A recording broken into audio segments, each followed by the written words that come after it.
Hello children, welcome to SI education. आज हम आपको करवाएंगे बहुब्रीहि समास। तो बहुब्रीहि समास किसे कहते हैं, द्विगु समास, कर्मधारय समास और बहुब्रीहि समास को आप कैसे पहचानेंगे, ये सब हम बताएंगे इस वीडियो में। तो इस वीडियो को आप अंत तक देखिए। तो आइए शुरू करते हैं। तो पहले हम जानते हैं कि बहुब्रीहि समास क्या होता है, किसको कहा जाता है। तो जिस समास में कोई पद प्रधान न होकर किसी अन्य पद की प्रधानता होती है वो कहलाता है बहुब्रीहि समास। तो जो भी पद दिया गया है वो प्रमुख नहीं होता, लेकिन जो पद दिया गया है वो किसी अन्य पद की ओर इशारा करता है, तो वो होता है बहुब्रीहि समास। तो बहुब्रीहि समास क्या होता है, जिस समास में कोई पद प्रधान न होकर दिए गए पदों में किसी अन्य पद की प्रधानता होती है वो कहलाता है बहुब्रीहि समास। अब हम देखते हैं कि इसका क्या एग्जाम्पल है, क्या उदाहरण है। जैसे हम कहते हैं चतुर्भुज, तो इसका विग्रह क्या होगा, चार हैं भुजाएं जिसकी। तो किसकी हैं चार भुजाएं, तो हमें ध्यान आता है, एकदम दिमाग में आता है, चार भुजाएं किसकी होती हैं, भगवान विष्णु की। तो इस वाक्य में कोई भी पद प्रधान नहीं है। चतुर्भुज, चार भुजाएं हैं जिसकी, किसकी चार भुजाएं हैं, भगवान विष्णु की। तो इसमें प्रमुख क्या है, भगवान विष्णु प्रमुख हैं। तो ये पद जो दिया गया है वो भगवान विष्णु की तरफ इशारा कर रहा है। इसलिए जिस वाक्य में दोनों पद प्रधान नहीं होते वहाँ पर बहुब्रीहि समास होता है। तो चतुर्भुज जो उदाहरण है वो बहुब्रीहि समास के अंतर्गत आएगा। अब हम और एग्जाम्पल देखते हैं। जैसे है त्रिलोचन। त्रिलोचन मतलब तीन नेत्र हैं जिसके। तो त्रिलोचन कहने पर हमें किसका ध्यान आता है, भगवान शिव का। तो इस उदाहरण से स्पष्ट हो जाता है कि यहाँ पर पूर्व पद और उत्तर पद दोनों में से कोई भी प्रधान नहीं है। पूर्व पद त्रि और लोचन जो है उत्तर पद है, बाद काला पद है। तो ये दोनों पद प्रधान नहीं है, लेकिन दोनों पदों के मिलने पर तीसरे पद की ओर संकेत हो रहा है। तो तीसरा पद क्या है, भगवान शिव। तो इसकी तरफ संकेत किया जा रहा है, दोनों पद मिलकर किसी तीसरे पद की ओर संकेत कर रहे हैं। तो ये हो जाएगा बहुब्रीहि समास। फिर हम देखते हैं और है दशानन। तो 10 हैं आनन जिसके। 10 आनन किसके हैं, सिर किसके हैं, 10 रावण के। तो ये दोनों पद जो हैं 10 और आनन, ये किसी तीसरे पद की ओर इशारा कर रहे हैं। तो यहाँ पर भी क्या होगा, बहुब्रीहि समास होगा। दशानन, 10 हैं आनन जिसके। त्रिलोचन, 3 नेत्र हैं जिसके, किसके, भगवान शिव के।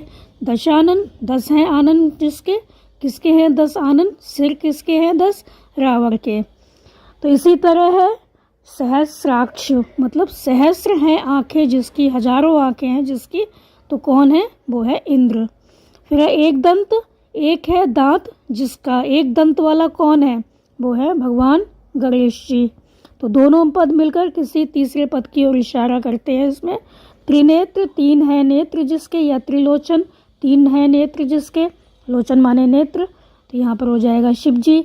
गजानन, गज है आनन जिसका, मतलब जिसका सर कैसा है, गज के समान है, हाथी के समान है, वो कौन है, गणेश।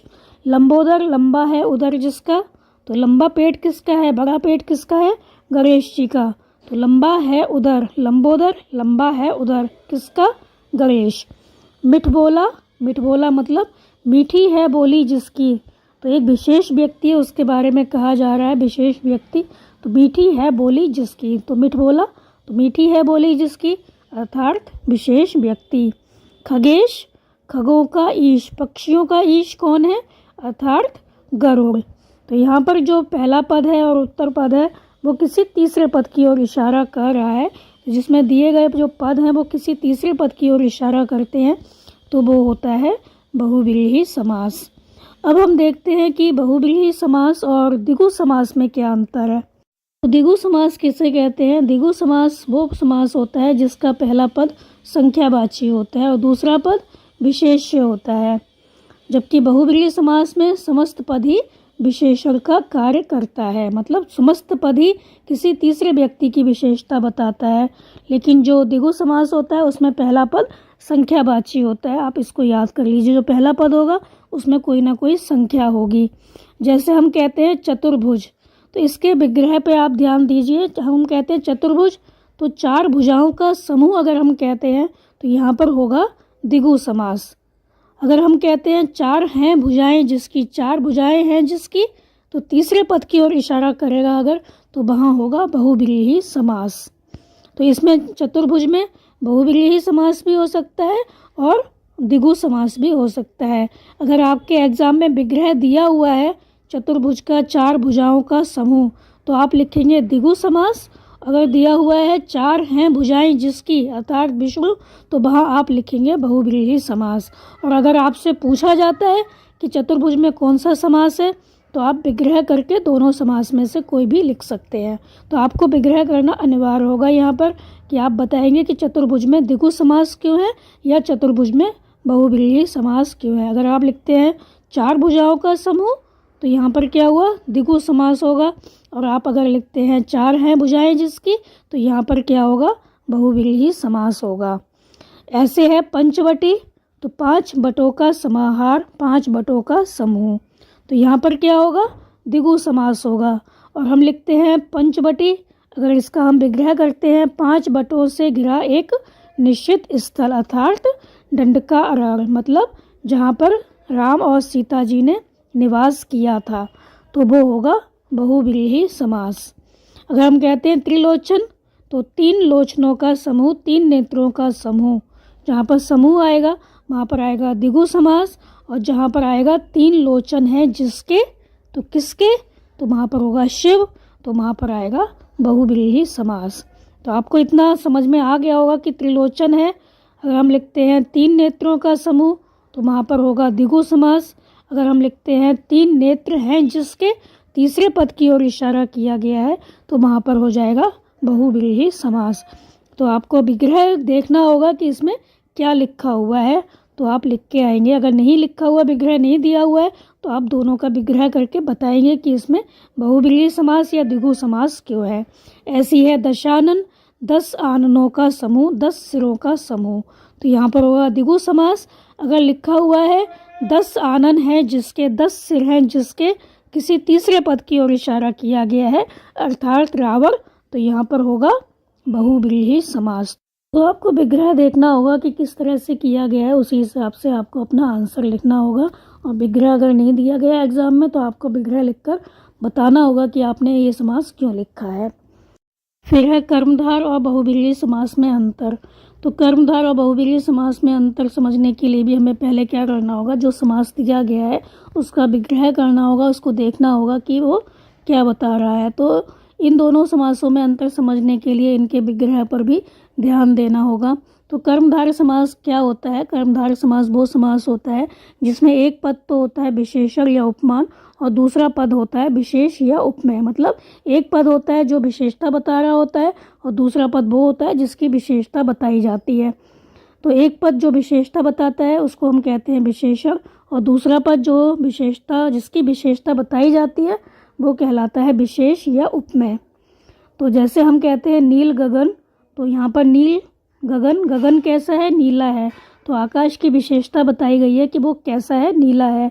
तो यहाँ पर नील क्या हो गया, विशेषण हो गया, और गगन क्या हुआ, विशेष हुआ, उपमेय हुआ। इसी तरह अगर हम कहते हैं चरण कमल, तो कमल के समान कैसे हैं, चरण हैं, पैर हैं, तो चरण क्या हो गया, उपमेय हो गया, मतलब विशेष्य हो गया, इसकी विशेषता बताई जा रही है। और कमल क्या हुआ, उपमान हो गया, विशेषण हो गया। दोनों जो उदाहरण हैं वो क्या है, कर्मधारय समास के ही हैं। अब हम देखते हैं कि जो बहुव्रीहि समास होता है और जो कर्मधारय समास होता है, कभी कभी हमें एक सा लगता है कि हम इसमें कर्मधारय समास लिखें कि बहुव्रीहि समास लिखें। तो जैसा आपको पता है कि जो बहुव्रीहि समास होता है उसमें क्या होता है, दोनों ही पद जो होते हैं वो प्रधान नहीं होते, किसी तीसरे पद की ओर इशारा करते हैं। जैसे हम कहते हैं चक्रधर, चक्र को धारण करता है जो, तो कौन करता है, तीसरा पद है श्री कृष्ण, श्री कृष्ण जो है वो चक्र को धारण करते हैं, तो यहाँ पर बहुव्रीहि समास होगा। लेकिन कभी कभी क्या होता है, हमें कन्फ्यूज़न हो जाता है कि इसमें बहुव्रीहि समास है कि कर्मधारय समास है। तो आइए देखते हैं कि कैसे पहचानेंगे कि इसमें बहुव्रीहि समास है कि कर्मधारय समास है। तो इसको समझने के लिए हमें क्या करना होगा, जो भी समास दिया गया है उसका विग्रह करना होगा। जैसे समास दिया गया है नीलकंठ, अगर हम लिखते हैं नीला है जो कंठ, कंठ कैसा है, नीला है, कंठ की विशेषता बताई जा रही है, तो यहाँ पर होगा कर्मधारय समास। अगर हम इसका विग्रह कर देते हैं नीला कंठ है जिसका, मतलब किसी तीसरे पद की ओर इशारा किया गया है, तो होगा इसका आंसर बहुव्रीहि समास। नीलाकंठ किसका है? शिव जी का है। तो इसका विग्रह अगर हम करते हैं नीला, नीला है जो कंठ, तो यहाँ पर होगा कर्मधारय समास। अगर हम कहते हैं नीला है कंठ जिसका, तो यहाँ पर हो जाएगा बहुव्रीहि समास। ऐसे अगर हम कहते हैं लंबोदर मतलब मोटे पेट वाला, तो पेट की विशेषता बताई गई है कि जो पेट है वो कैसा है? मोटा है। तो जहाँ विशेषता बताई जाएगी वहाँ होगा कर्मधारय समास, लेकिन जहाँ पर किसी तीसरे पद की ओर इशारा किया जाएगा वहाँ पर होगा बहुव्रीहि समास। तो और उदाहरण देखते हैं, जैसे कि है कमल नयन। कमल नयन में क्या है? कमल के समान नयन। तो यहाँ पर हमने विग्रह किया है कमल के समान नयन, तो नयन कैसे हैं? कमल के समान है। तो नैनों की विशेषता बताई गई है कि कमल के समान है, तो यहाँ पर होगा कर्मधारय समास। अगर हम इसका विग्रह करते हैं कमल के समान नैन है जिसके, किसी तीसरे पद की ओर इशारा करते हैं, तो यहाँ पर हो जाएगा बहुव्रीहि समास। तो कमल के समान नैन है जिसके अर्थात विष्णु। फिर है पीताम्बर। पीताम्बर पीला अंबर, मतलब जो अंबर है वस्त्र है वो कैसा है? पीला है। तो अंबर की विशेषता बताई गई है कि वो कैसा है? पीला है। तो यहाँ पर होगा कर्मधारय समास। अगर हम कहते हैं पीले अंबर हैं जिसके अर्थात कृष्ण, किसी तीसरे पद की ओर इशारा करते हैं, तो वहाँ पर हो जाएगा बहुव्रीहि समास।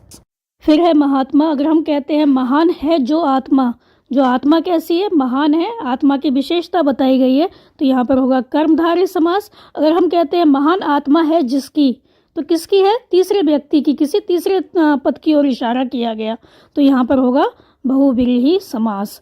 तो एग्जाम में आपको देखना होगा कि इसका विग्रह कैसे किया गया है। तो विग्रह देखने के बाद आप इसको डिसाइड करेंगे कि इसमें बहुव्रीहि समास होगा या कर्मधारय समास होगा। अगर खाली ये दे दिया गया कमल नयन, तो आपको विग्रह करके बताना होगा कि इसमें कमल नयन में कर्मधारय समास है या बहुव्रीहि समास है। खाली आपसे ये पूछा जाए कि बताओ कि पीताम्बर में कौन सा समास है, तो आप लिखेंगे बहुव्रीहि समास, क्योंकि जो बहुव्रीहि समास है वो ज़्यादा उपयुक्त लगता है यहाँ पर, तो हम लिख देंगे बहुव्रीहि समास। लेकिन अगर आप कर्मधारय समास भी लिखते हैं तो वो आपका गलत नहीं होगा। तो यहाँ पर हमने समझा कि बहुव्रीहि समास किसे कहते हैं, द्विगु समास और कर्मधारय समास में क्या अंतर है, इनको आप कैसे पहचानेंगे। तो आशा करते हैं कि आपको समझ में आया होगा अच्छे से। तो आप हमारे चैनल को लाइक कीजिए, सब्सक्राइब